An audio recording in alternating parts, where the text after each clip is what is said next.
आमच्या सर्वांचो मोगाचो पापा फ्रांसीस भलायकेच्या समस्या वरवीं ह्याच फेब्रुवारीच्या 14 तारखेर रोमांतल्या जेमेले आस्पत्रेक भरती जालो।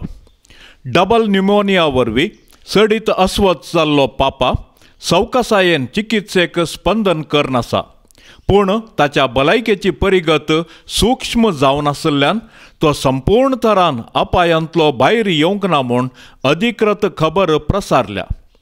ह्याच शुक्रारा रोमांतल्या जेमिनी आस्पत्रेंत आसा केल्ल्या माध्यम गोश्टींत आस्पत्रेचे दाक्तेर आनी वैद्यकीय पंगडान ही अधिकृत माहेत प्रगट केल्या।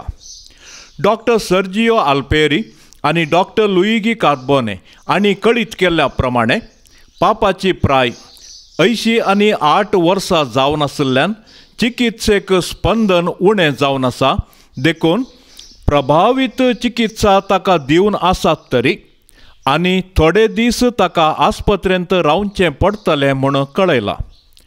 पापाची भलायकी स्थिर जावन आसा आनी तो वाचचें, बरोवचें आनी इतर कागदापत्रांक दस्खत करची प्रक्रिया करनासा।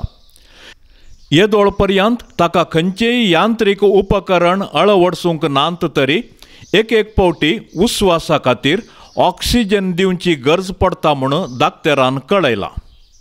जेमेली आस्पत्रेंत पापाच्या भलायके संबंधी विविध तज्ञ दीस रात खळमीत नासता सेवा दिवन आसात। संवसारभर सर्व लोक पापाच्या बऱ्या भलायके खातीर निरंतर मागून आसा।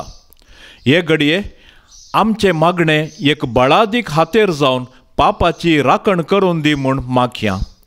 आमच्या घरांनी सदांच्या मागण्या वेळी तेरसा वेळी पापा खातीर मागया। आमच्या देव मंदिरांनी विशेष प्रार्थना भेटोवया। अशें निरंतर मागण्याद्वारे सर्वेस्पर पापाक भलायकेचें स्पर्श दिवं दी आनी ताच्या कुडीक घटाय दिवन भलायकेच्या धाराळ बेसावांचो पावस वतून दी म्हूण एका मनान आनी एका काळजान आमी निरंतर मागया।